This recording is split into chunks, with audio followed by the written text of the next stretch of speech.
Hi, I'm Camille, and I'm going to be answering some questions today that y'all have submitted. So let's get to it.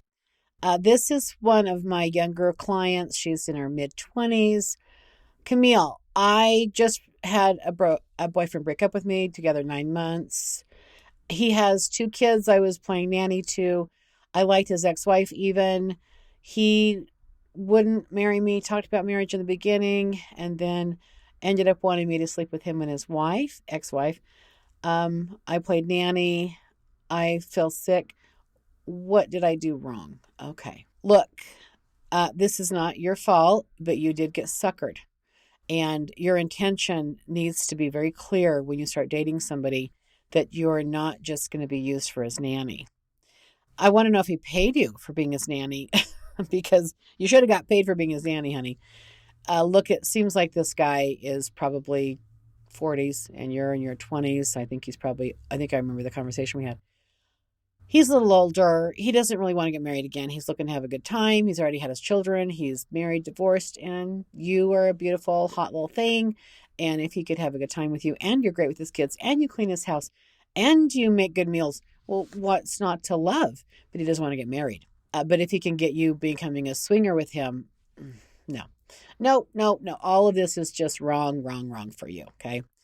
I do feel like it's a good thing that you're not together. And I know he told you when you broke up with you that you had contempt for men or something like that. Okay, that's BS. I don't believe that for a second. I think he had to make you wrong because you weren't giving in and having a threesome. As a young woman who's looking to get married and have a family, you do not have to compromise your integrity, your morals for love. And so you can say no. You do not have to be dealing with FOMO, which is fear of missing out. I think it's hard to know if a guy is going to be a good husband. But in this situation, honey, no. Look, here's some good advice for women in their 20s, probably women in general. If men lead with, "Hey, baby, you wanna," like if they're leading with sex, that's what they're about is sex. People want sex. Men want sex. I'm not making that wrong. But if that's what they're starting out with and it's a lot about sex, that's what it's about for them. It's not about getting to know you and having a relationship long term with you. Most guys that want sex initially aren't looking for long term. They're looking for sex. So, and if you won't give it to them, they'll find somebody else. Hence, 9 months in, he's finding somebody else or going to if he hasn't already. But what you need to be looking for is someone who is single.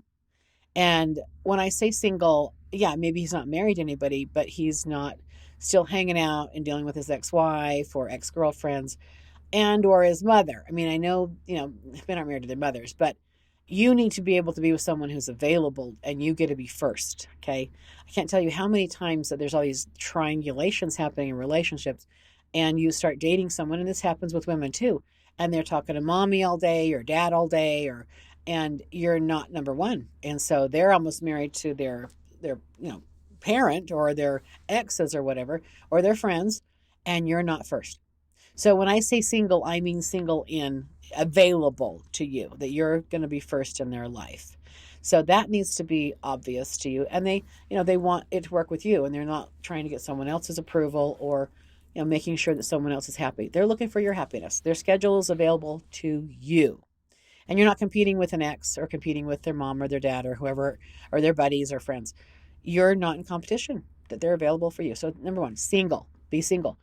Sober, and I'm not saying that you can't have a social interaction if you want to have a drink, whatever, but mostly sober, that they're not addicted to some substance or needing the substance, or they're not routinely drinking or smoking or whatever.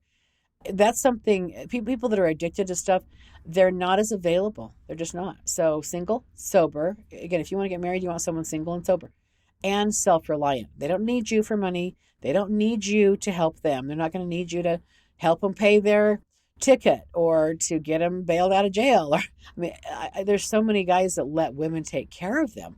It's just like, no. So you want a guy single, sober, self-reliant. He works, he pays his taxes, he has some money in the bank, he's going somewhere. And same for you, man. You're a young man looking for a good woman. She needs to be single. She needs to be sober. She needs to be self-reliant, not still living off her parents. She pays her own taxes. She's self-reliant in a way that she's resourceful. And maybe she's in school. Maybe she's finishing school. And maybe he's in school, finishing school. Fine. but there's a game plan and they're still hustling, making money, or cleaning, or helping their parents. They're not just takers, right? So single, sober, self-reliant, and I'd say add a little sophistication. So they need to be able to dress up, dress down, go places with you, not be a liability. I mean, I've got some people that are like, their family circles don't want someone with all these tattoos and stuff. I don't mind tattoos, but for them, that doesn't work for them. So they need to find somebody that has some social etiquette, because they're going to be in, the tuxes routinely. Well, then find someone like that that's got some sophistication that can handle that. But there needs to be a workability. You've got to have a plan. You have to have an intention when you meet somebody. It can't just be whoever's out there. You should be looking for a specific person. You got to check a list a little bit to make sure that it really will work. It just can't be haphazard or desperate. You're so desperate for anybody to pick you. No, no, no, no, no. You're going to be saying no to 1,000 men, and you're going to say yes to one of them. You're going to say no to 1,000 girls and say yes to one of them. So make a list of what you really specifically need and do some thinking about this. Like, really, what kind of temperament do you want? What kind of personality do they have? Do you want someone who's a little bit more bombastic, or that they will be rigorous with you in communication, call you on your crap? Or do you want someone a little bit more subdued? You really need to think about who you would do best with. So, young people, do not date a lot older, and don't be getting caught up in these. Oh my gosh, I mean, I've just seen so many of these young people get caught up in these polyamories, and again, it's not taking you toward marriage. It's not going to get you anywhere like that. If you want a marriage and family, great. If you don't, then I guess do what you're doing if you're having fun with that stuff. But really, you want to find someone as available for you as you are for them. And then you look, you can't just have Mr. Perfect come in or Miss Perfect come in and you not be working on yourself. You need to be single and available and not run into your, friends and family all the time, or exes. You need to be available and loyal to them. You have to have integrity if you want someone to have integrity with you. So you've got to be single. You've got to be self-reliant. You've got to be ready for love. Are you relationship ready? Because look, most people get what they are. They don't get what they want. They get what they are. They're finding their match because that match is just like them. You're going to find a mirror of yourself. All right. So that's a little advice to the single people is prepare yourself mostly, and then don't settle. Like, don't put up with someone who can't stay faithful or can't be sober, and you don't need to take care of them. There's no desperation. There's plenty of people on the planet. You can find love. Okay, another question. Let's look here. I've had a few of these kind of situations. I'm married to a very wealthy husband with a very wealthy family. I'm terrified to go through a divorce. I'm afraid they're going to leave me penniless. I'll be homeless. I have a good attorney, but I don't work and I have some health issues. Any advice for me? Well, yeah, fear is probably the worst thing you could be experiencing, is going through fear on a routine basis. And obviously, you're in a situation where money is probably the most important thing for this family, not people.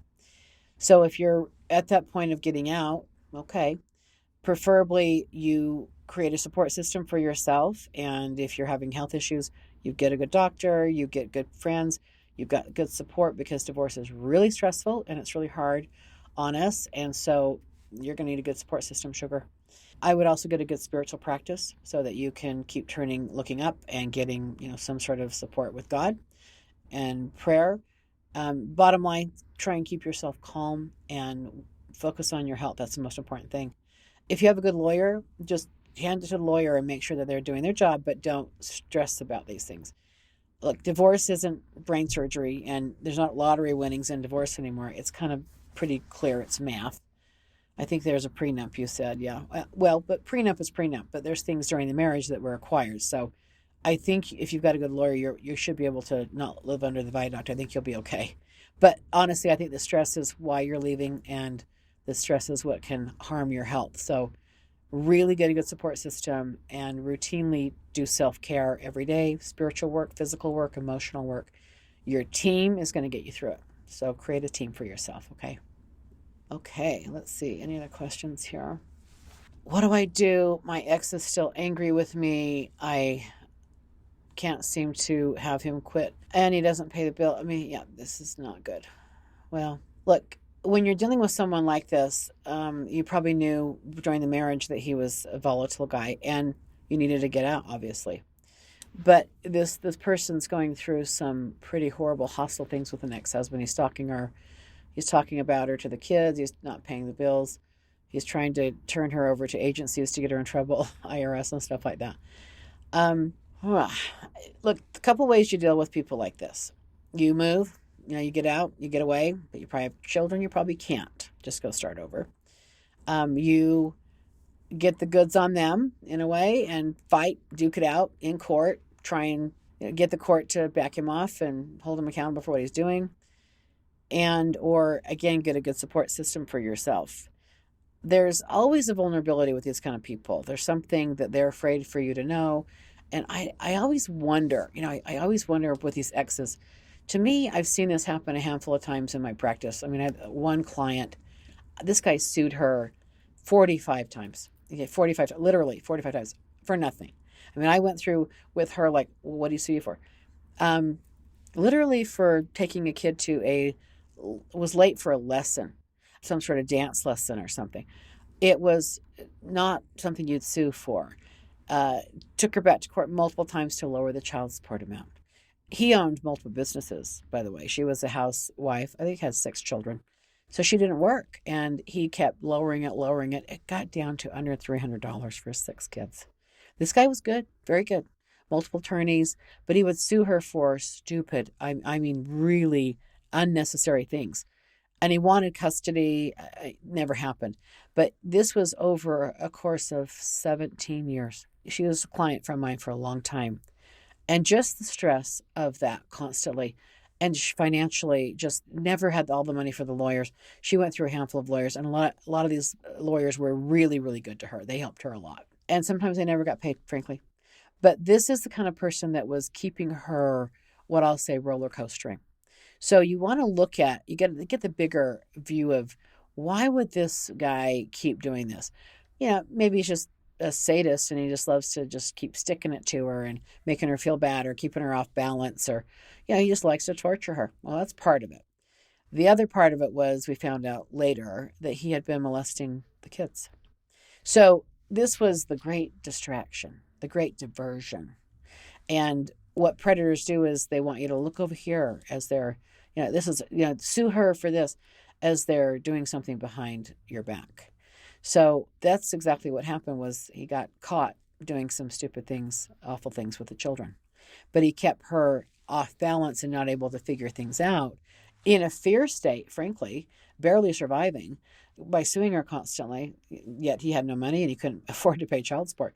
But it was a good distraction, keeping people off his scent and looking at her constantly. I mean, he even had neighbors. He was afraid of her, allegedly, and they're videoing her as she goes to pick up the kids. I mean, again, just how intimidating, how awful, So there were so many things he did just to harass her, and all the while he was the predator.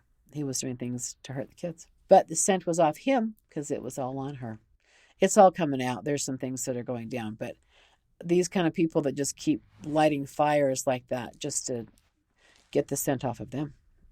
So I would say to you, Ling, that you may want to consider what is the bigger agenda going on here. I think he wants to torture you, but sometimes the torture ends when they get new relationships or when you do. What is really going on? This guy's got some problems. And can you sue for harassment? Is this malicious prosecution? What can you do to stop the bleeding?